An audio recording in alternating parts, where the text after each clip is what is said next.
এই দাবিগুলা চিকিৎসক সমাজের প্রত্যেকটি চিকিৎসক কিন্তু এটি অত্যন্ত প্রশংসা করেছে এবং তারা এটা বিশ্বাস করে যে এই 5টা দাবি বাংলাদেশের স্বাস্থ্যখাতকে সামনের দিকে অগ্রসর করার জন্য অত্যন্ত গুরুত্বপূর্ণ ভূমিকা পালন করবে। তারপরও সংশ্লিষ্ট কর্তৃপক্ষ কেন জানি এই দাবি 5টা বাস্তবায়নের জন্য কোনো তৎপরতা দেখাচ্ছে না।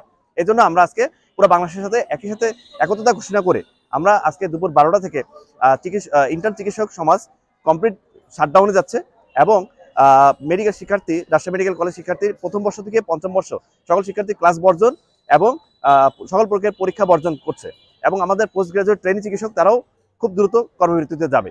আমাদের দাবি 5টা হচ্ছে অত্যন্ত যৌক্তিক, আপনারা শুনলে বুঝতে পারবেন।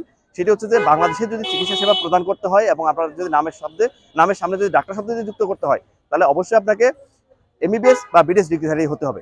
নাম্বার 2, ওটিসি ড্রাগ লিস্ট পরিবর্তন করতে হবে।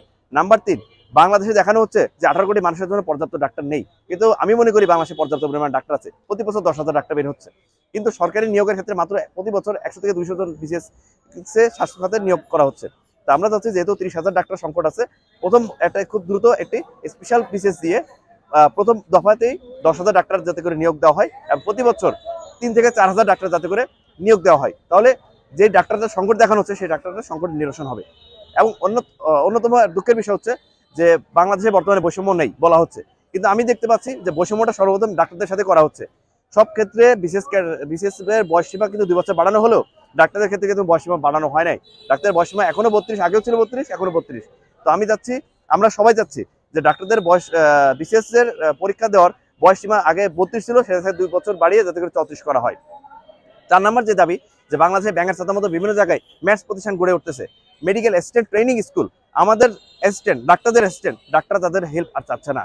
তো আমি চাই, আমরা সবাই চাচ্ছি যে পুরো বাংলাদেশে আর যাতে করে নতুন কোনো ম্যাথসের স্টুডেন্ট যাতে করে ভর্তি না হয় এবং যেই শিক্ষা প্রতিষ্ঠানগুলো ম্যাথসের চালু আছে সেগুলো যাতে করে বন্ধ করে দেওয়া হয়। 5 নম্বর দাবি হচ্ছে বাংলাদেশের হেলথ সেক্টরে কর্মক্ষেত্রে ডাক্তারদের কোনো সুরক্ষা নেই। বাংলাদেশের ডাক্তারদের কর্মক্ষেত্রে যাতে করে একটা সুরক্ষা থাকে। যারা চিকিৎসক নয় তাদের কাছ থেকে যাচ্ছে এবং প্রতারিত হচ্ছে। আমরা সেই জায়গা থেকে আমরা নিশ্চিত করতে চাই যে যারা প্রকৃতপক্ষে ডাক্তার তারাই তাদের সেবা প্রদান করবে, তারাই জনগণের পাশে থাকবে। এই জিনিসটার জন্য আমাদের আজকের এই মানববন্ধন।